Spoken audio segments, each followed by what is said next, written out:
This is St. Louis on the Air from St. Louis Public Radio. I'm Elaine Cha.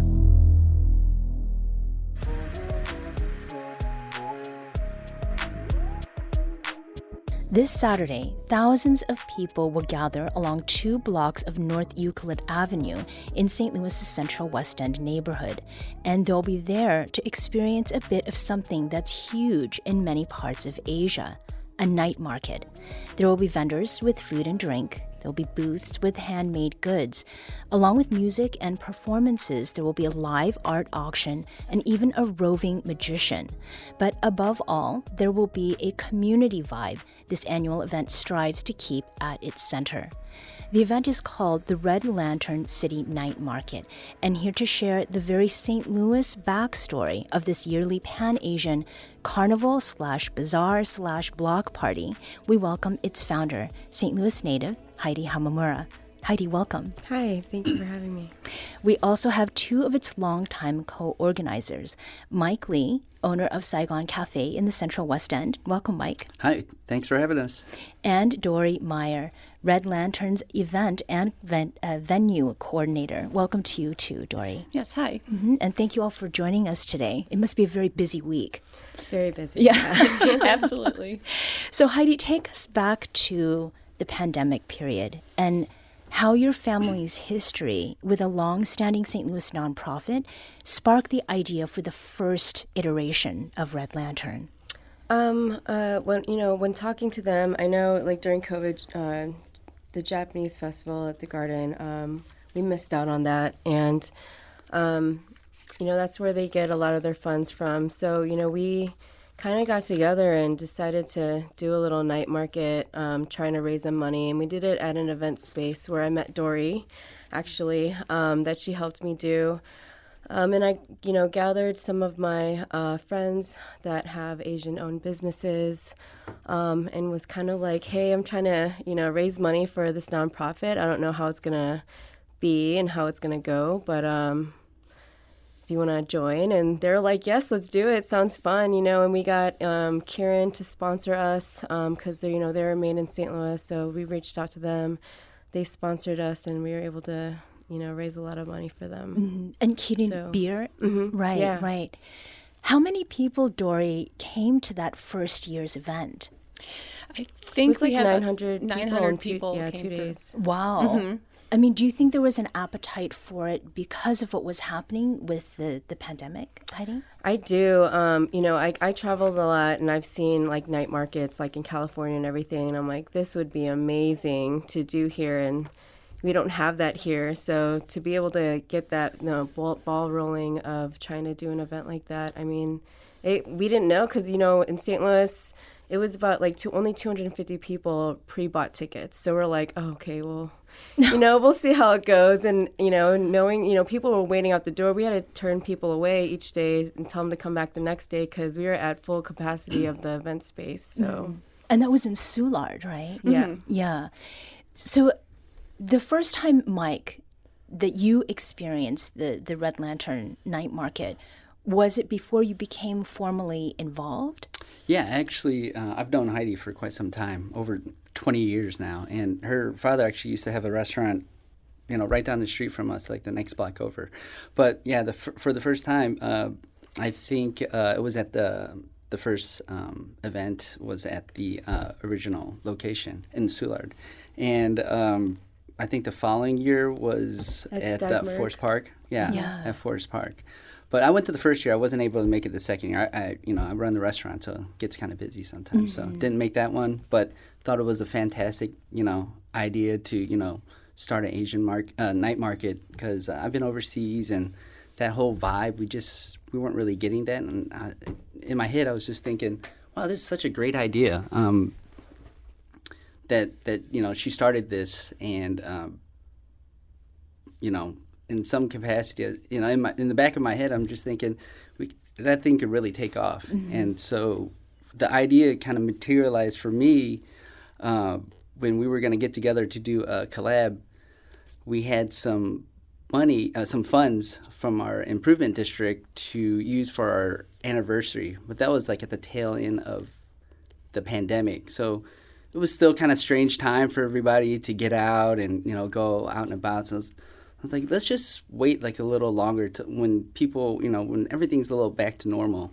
And that was about 23 when finally I was like, okay, maybe we can start doing something. And Heidi and I were going to do a collab. And then we also pitched the idea of maybe you should try bringing the night market over on, you know, Euclid Avenue on the street, like how typical, you know, Asian night markets are overseas. So that's how the idea came about. And Dorrie, you have not experienced a night market in Asia, but what was it about the idea that for you, from the perspective of someone who has worked with events, felt like this is something that has legs? Oh, yes, I've definitely worked with events, but with the night market, nothing like the vibe that brought to that first event space. And it was clear from the excitement that everybody had and then the vibe that was in that space that the Central West End would be the perfect location for it. You have that crowded street feel that you couldn't get if you were in, you know, the original location. And people just love coming and walking through the street and, you know, experiencing everything we have to offer. Having been involved in event planning and execution personally, I know that it can be difficult to enjoy sort of what is going on. But for you, what was it about it that was memorable or enjoyable from the perspective of somebody who would just be walking through? Oh, it's definitely the energy of the crowd and the energy that the vendors and the entertainment bring. Everybody's together, they're crowded together, they're happy, they're enjoying themselves. You know, while I am, you know, overseeing the event and walking through and handling things, I also have the opportunity to stop and pause and say, like when the lion dancers come down the street, everybody stops and watches them. And so you just feel that vibe. It's just the feeling you get while you're standing there. Usually when you're overseeing an event, everything's going very quietly per plan, and this is more energetic. Okay. Energetic sounds like a diplomatic way to put certain things. I think what she's trying to say is that she likes the chaos. Okay.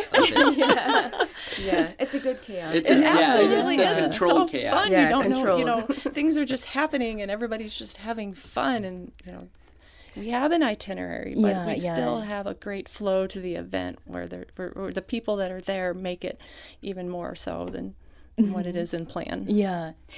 Heidi, for you, I mean, was there a certain point at which you thought this needs to continue and I need more people to be part of it? Yes, and you know, but we also want to keep it. We like how it's only. We don't want it to be like 5 or 6 blocks, right? Because that's like over. It's just too much, and then that's when, you know, the vendors are, you know, not many people make money, and it's just diluted. Yeah, it's diluted, and there's too dilutes. much of the same thing. So the big thing about, you know, when we get the vendors to fill out the forms, we're like, what country do you represent? What are you selling? Stuff like that.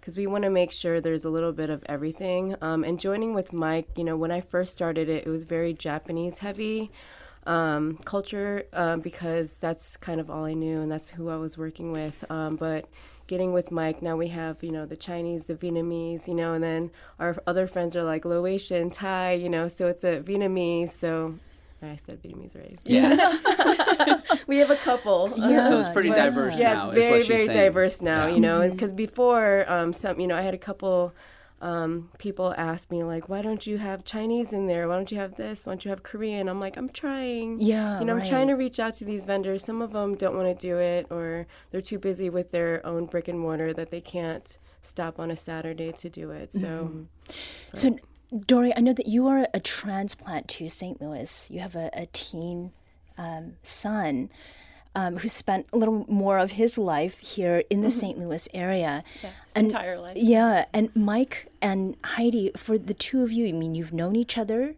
for, you know, 20 years, since I'll just call it childhood. Your families, you know, have run restaurants in the Central West End. I mean, has the Red Lantern and the way that it's grown, does it compare to anything you saw growing up in St. Louis? I mean, you have a daughter, right, Mike? Yeah, I have Has a she daughter. seen or experienced it?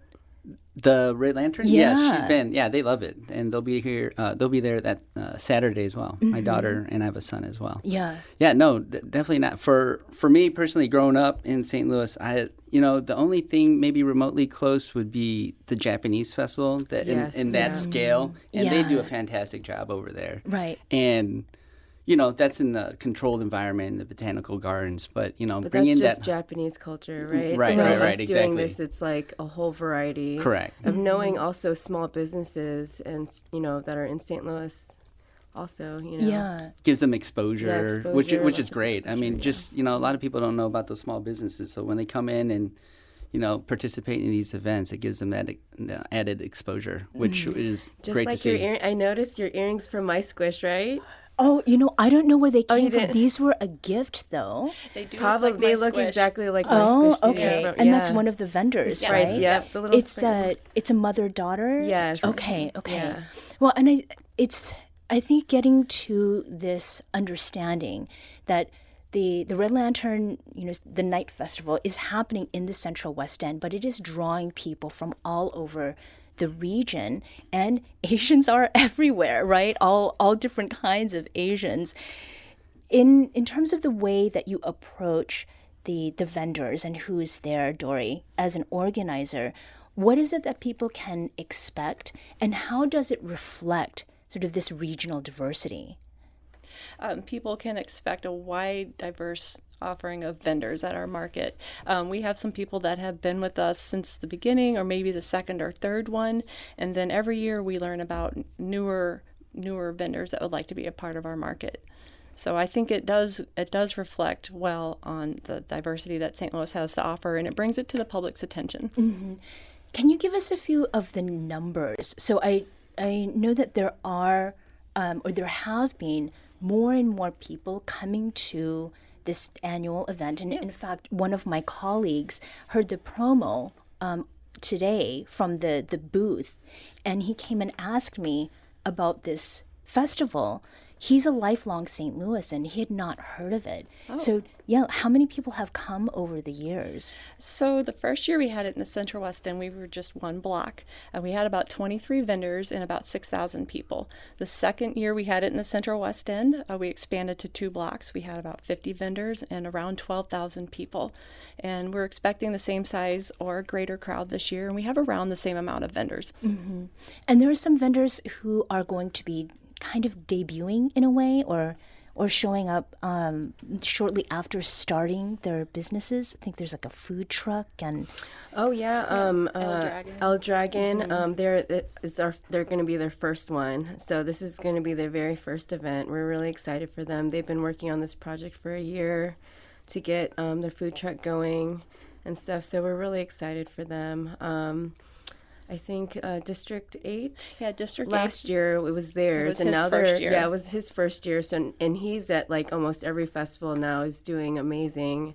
He's everywhere. So it's good to see that they're thriving and doing really well. yeah. There's some non-food vendors that it's their first time too, or it's an artist that's just starting out.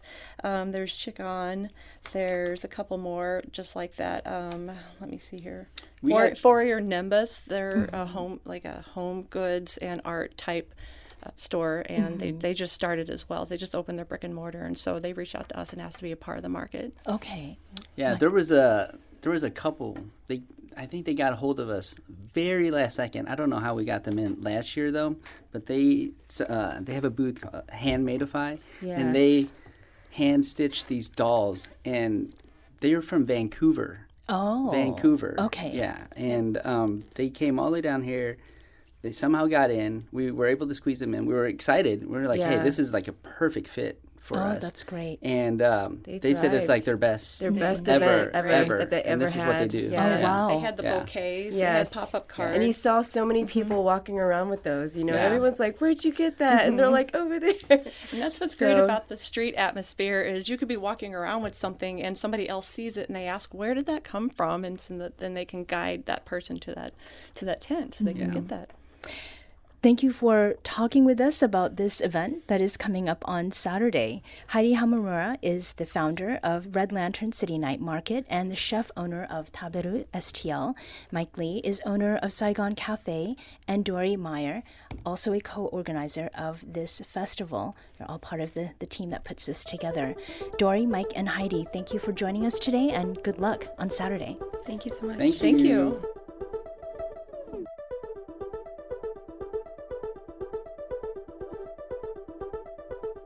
This episode was produced by Elaine Shaw. Our audio engineer is Aaron Dorr.